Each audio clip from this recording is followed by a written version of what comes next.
In this lecture we will discuss about one dimensional compressible flows with friction.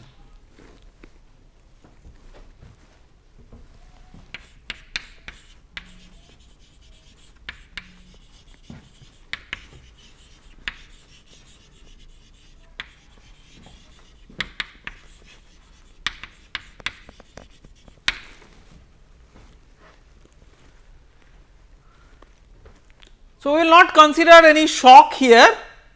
So, we will assume the weak waves which have differential changes in properties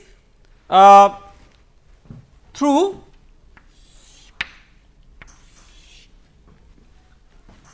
as you move along from one section to a location which is differentially located away from the same section. There will be a differential change in property, not a abrupt jump in property.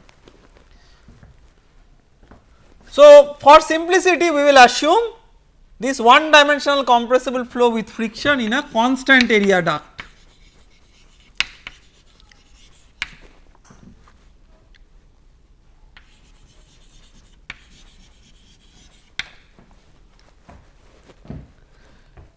So, let us say that one dimensional, that direction is x, this cross sectional area is A. So, we will first what we will do is, before doing algebraic manipulation we will write the basic equation somewhere. So, what are the basic equations? The first equation is the continuity equation.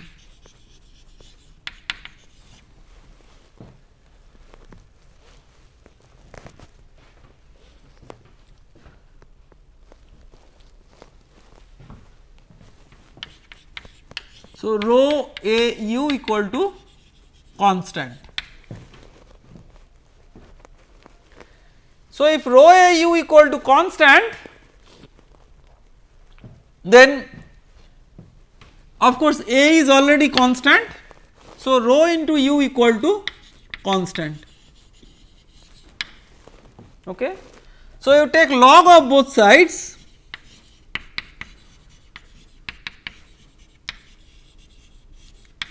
This means d rho by rho plus du by u equal to 0. Let us say this is equation number 1.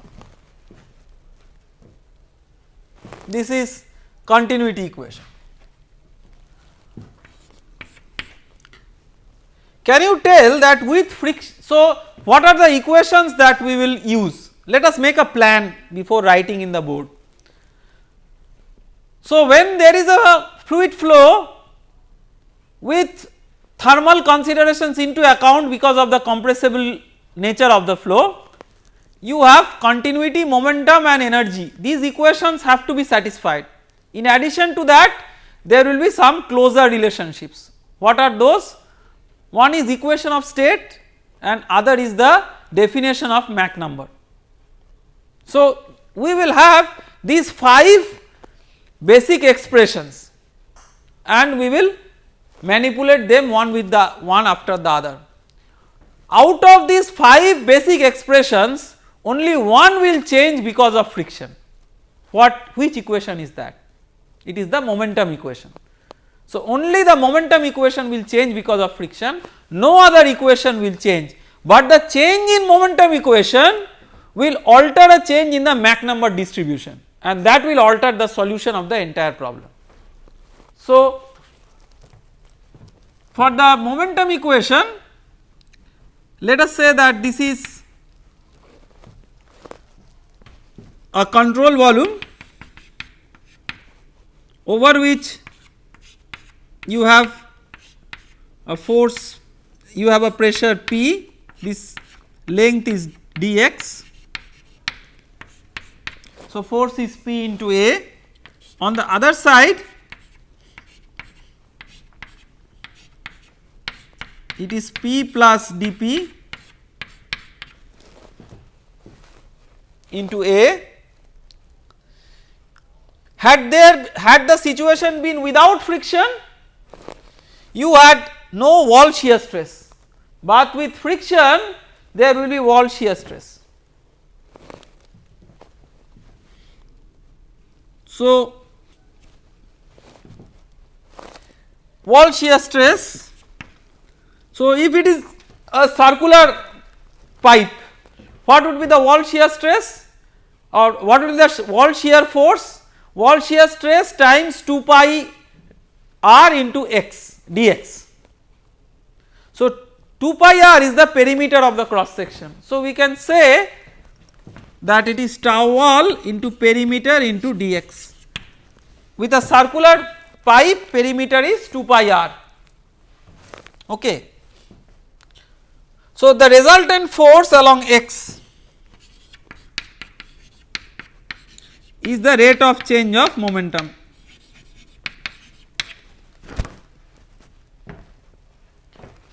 M dot into u plus du minus u. So, P into A minus P plus dP into A minus tau wall into P dx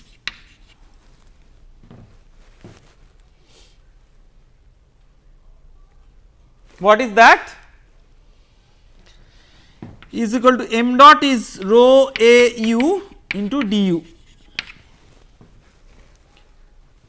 So, let me clean up the board because in this lecture there will be whole lot of algebra. So, we need to have some space to work with.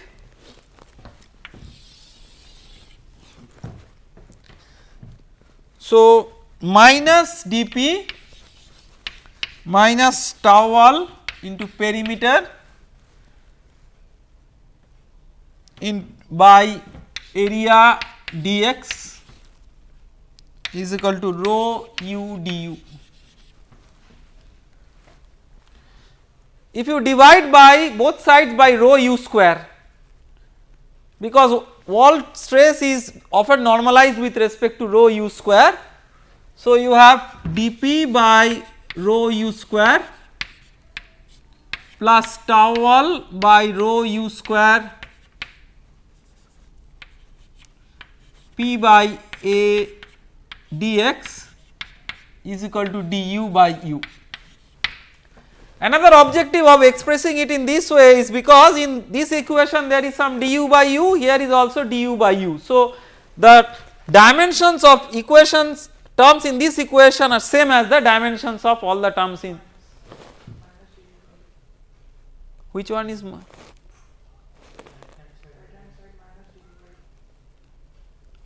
okay. So, minus du by u, or let us put all plus equal to 0, that is the best.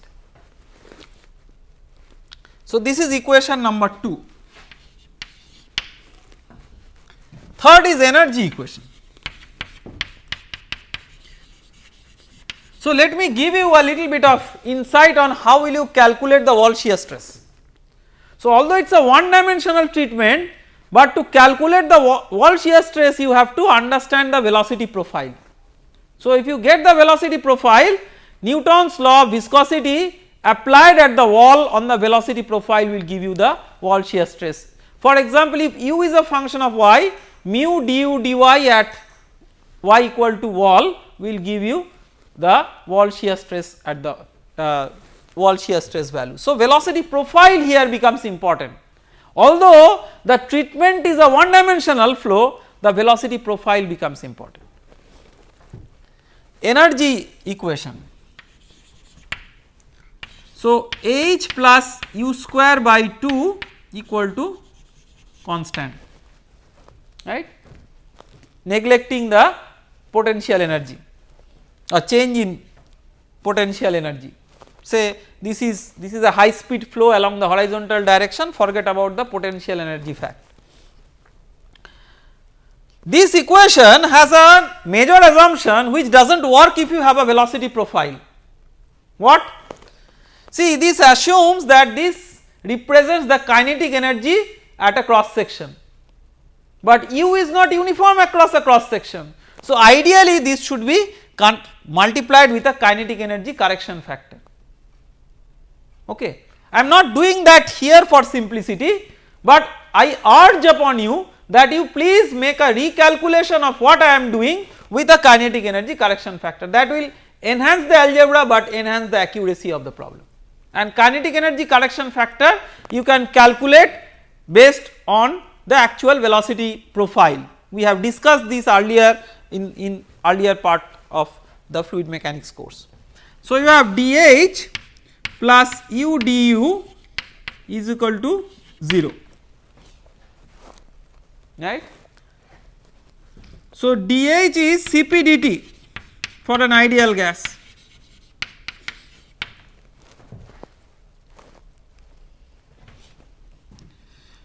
So, you want a term of the form du by u. So, divide by u square. So, Cp dt by u square plus du by u equal to 0. U square is m square into gamma RT. So, Cp by m square dt Cp by m square gamma r dt by t plus du by u is equal to 0. Let us say this is equation number 3.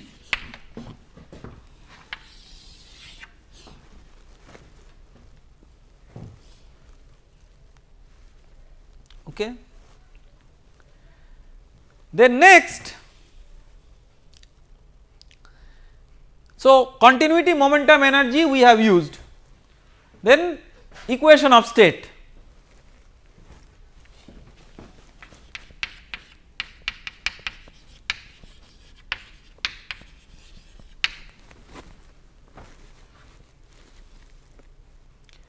So, equation of state is P is equal to rho RT. So, ln P is equal to ln rho plus ln R plus ln T. So, differentiate both sides, dP by P is equal to d rho by rho plus dt by T. This is number 4, and the fifth constraint is m square or rather u square is equal to m square gamma RT, m square into c square, right.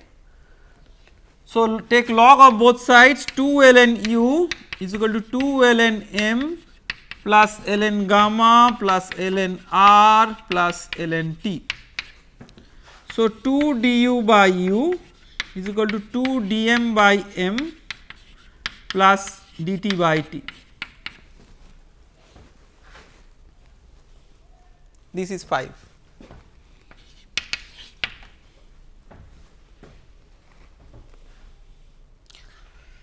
So, the first what we will do is we will start eliminating one after the other. So, we will first write dt by t as a function of dm by m. So, first of all you can write du by u as a function of dt by t. So, I will write it with a different color here, so that it remains as a prominent equation. So, du by u is equal to minus Cp by m square gamma r into dt by t, right. So, that we will substitute here, minus Cp by m square gamma r dt by t.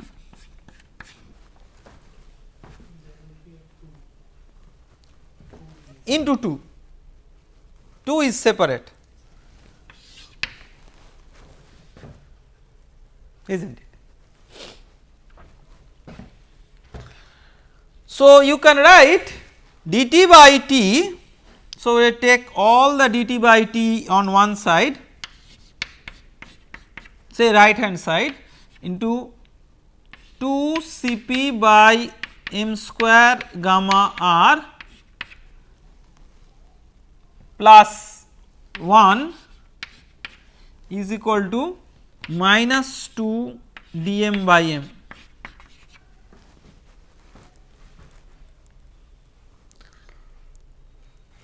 So, you can write dt by t is equal to dm by m divided by or minus dm by m by Cp by m square gamma r plus half, right. So, this is a very important relationship that we will use. Let us keep it in a box. So, our strategy is to express everything as a function of dm by m. So, once we have dt by t as a function of dm by m, we also have du by u as a function of dm by u, right. So, we will write that in a separate part of the board, and because we have to erase some of the things. But before doing that, let us look into the physics of this problem. So, look at the right hand side, denominator is positive, right.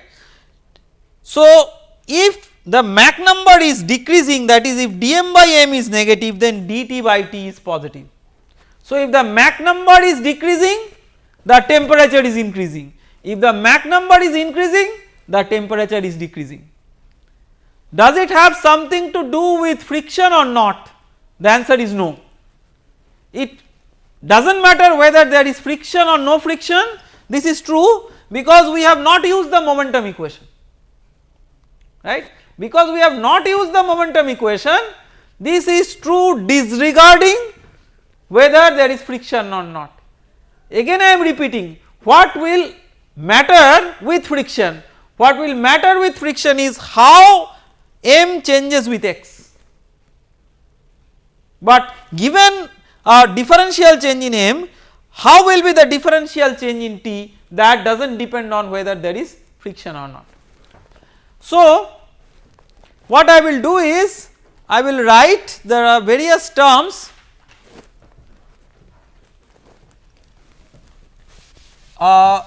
so I will clean up the board here. So, dt by t I will write first dt by t is equal to minus dm by m by Cp by m square gamma r plus half. Then du by u is minus Cp by m square gamma r into dt by t. So, minus Cp by m square gamma r into dt by t into minus dm by m by Cp by m square gamma r plus half. At some stage these algebraic equations will become so long that I will just write one function of the other instead of writing the full expression, but at least this much we can write.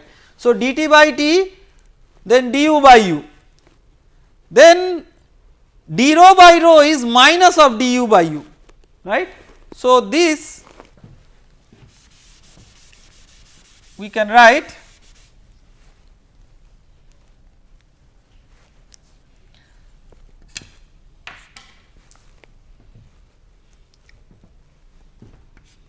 minus of d rho by rho,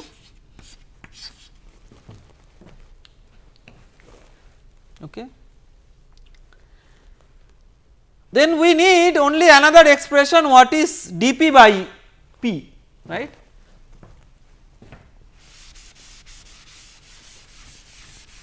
So, that we will get from the equation of state. So, dp by p, so equation number 4 tells us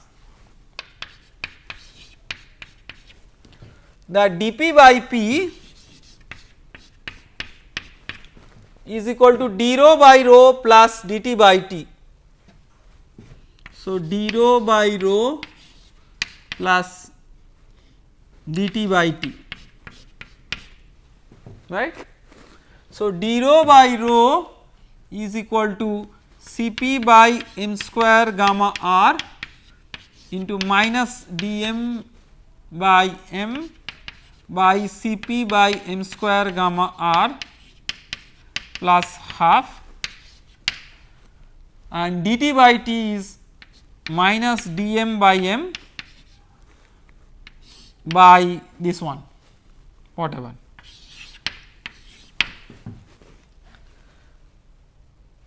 So, this is Cp by, so let me write here in red color, dP by P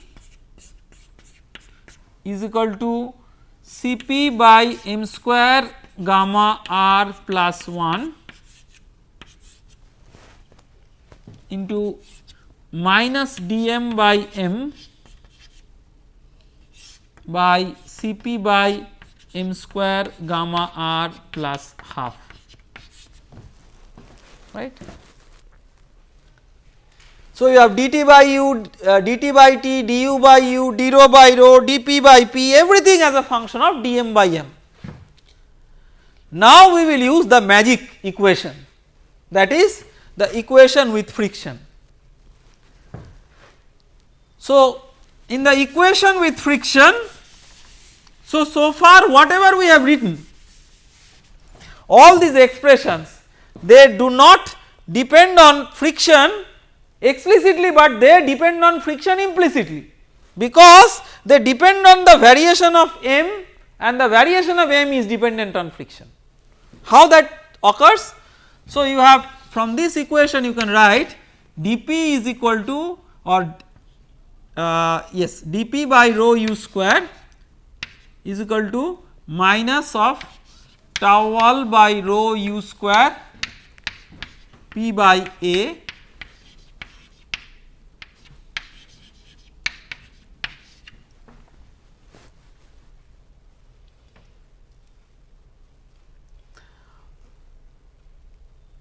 So, this is dP. Now, you also have a d rho. So, you have d rho by rho.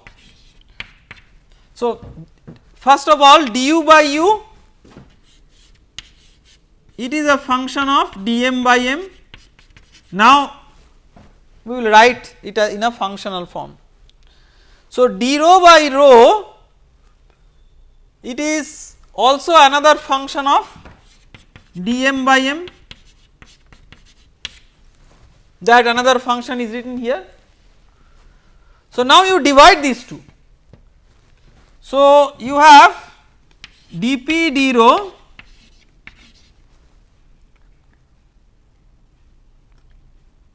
then 1 by rho gets cancelled, 1 by u square is there, right, is equal to minus of tau wall by rho u square P by A dx plus function of dm by m divided by F2 dm by m.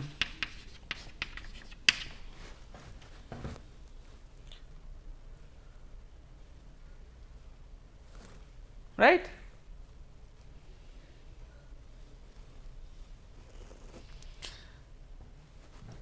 Now, dP d rho is what? M square, right?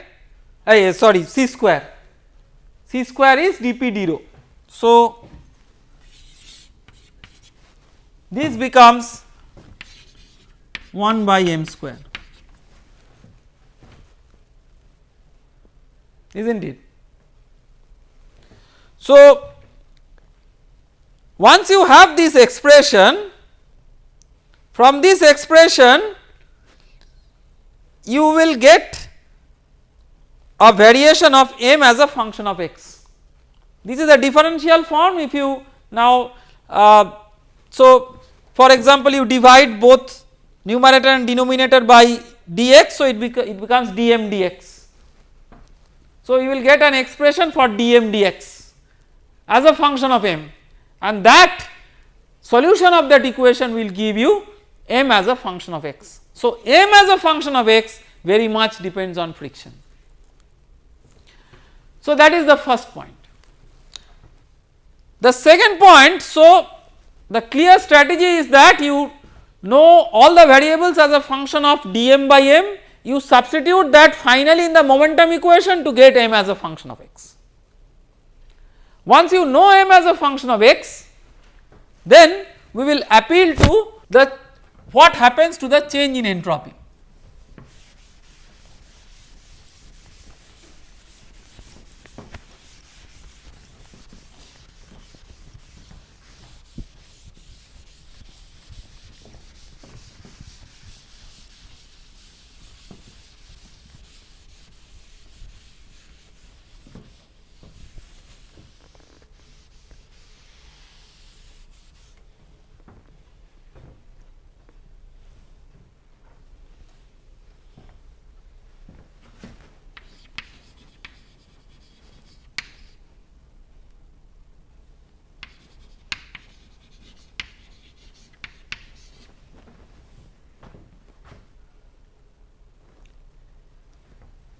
So, this is the second law analysis of the system. So, a system has a natural tendency to go for maximum entropy, because maximum entropy represents maximum disorder, which is the natural way in which a system will find its state. It will go to a state of maximum disorder, and maximum disorder is the maximum entropy. So, if you write TDS relationship, we have derived it earlier.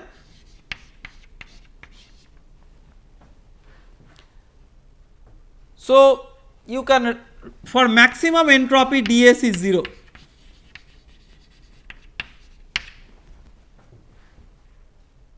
Okay. So, you write dH is equal to dP by rho.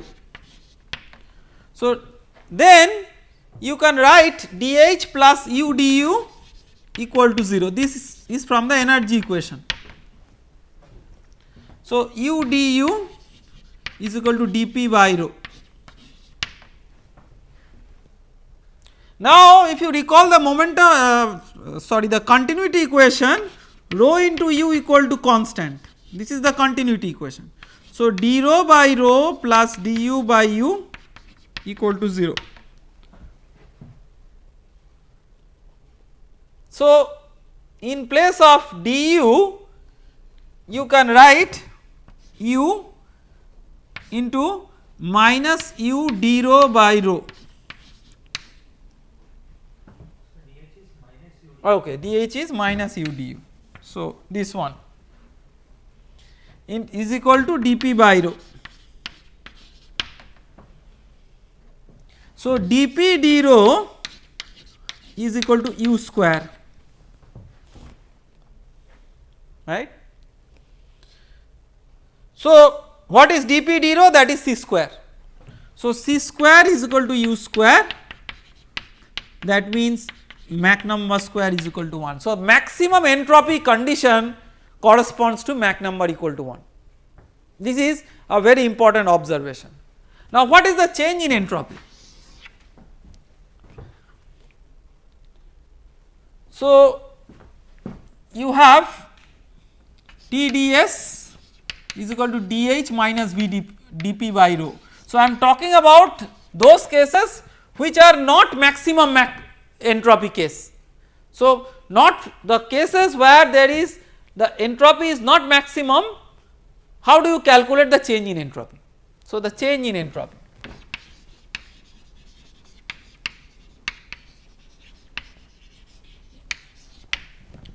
So, ds is equal to Cp dt by T minus dP by rho T.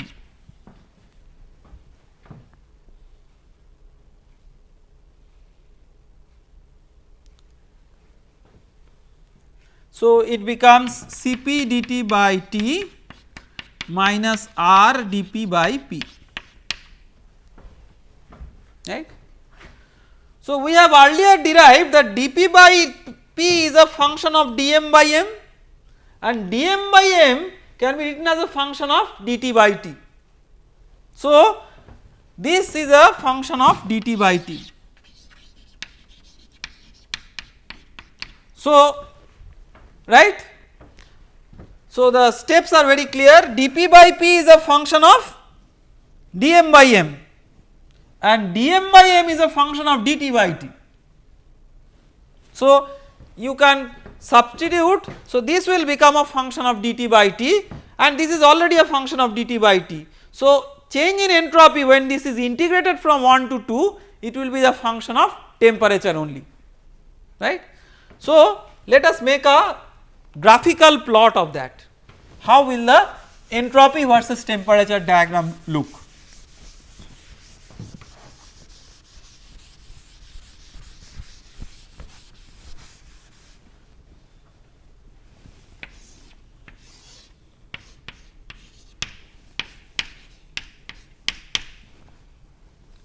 So, if you draw the entropy versus temperature diagram, it will look something like this. So, this is the maximum entropy. So, what it will correspond to?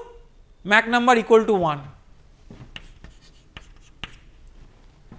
Now, see how you can qualitatively understand the physics of this graph.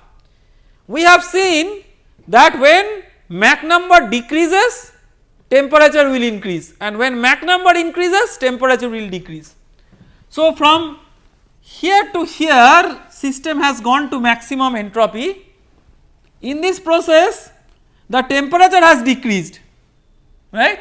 So, the Mach number must increase, right. So, this case corresponds to m less than 1 because Mach number has increased from here to equal to 1. On the other hand, if you follow this route, the temperature has increased, so Mach number has decreased. So, this solution will correspond to m greater than 1. Okay. So, again this diagram, this does not depend on whether there is friction or not, but how Mach number varies with x, that very much depends on friction. So, if you have heat transfer in the system, what additionally happens? In addition to friction, you have to consider a heat transfer, now not in the momentum equation, but in the energy equation. In the first law of thermodynamics, you have to consider a heat transfer term, and that will add to the complexity of the problem, but the basic analysis remains unaltered. So, if there is a friction, that will be accounted for in the momentum equation. If there is a heat transfer, that will be accounted for in the energy equation. So, when there is friction but no heat transfer, until and unless you touch the momentum equation or use something to manipulate using the momentum equation, nothing will change. But the momentum equation plays the key role here because it will alter the Mach number distribution, and that will alter the solution of the problem altogether. Thank you very much.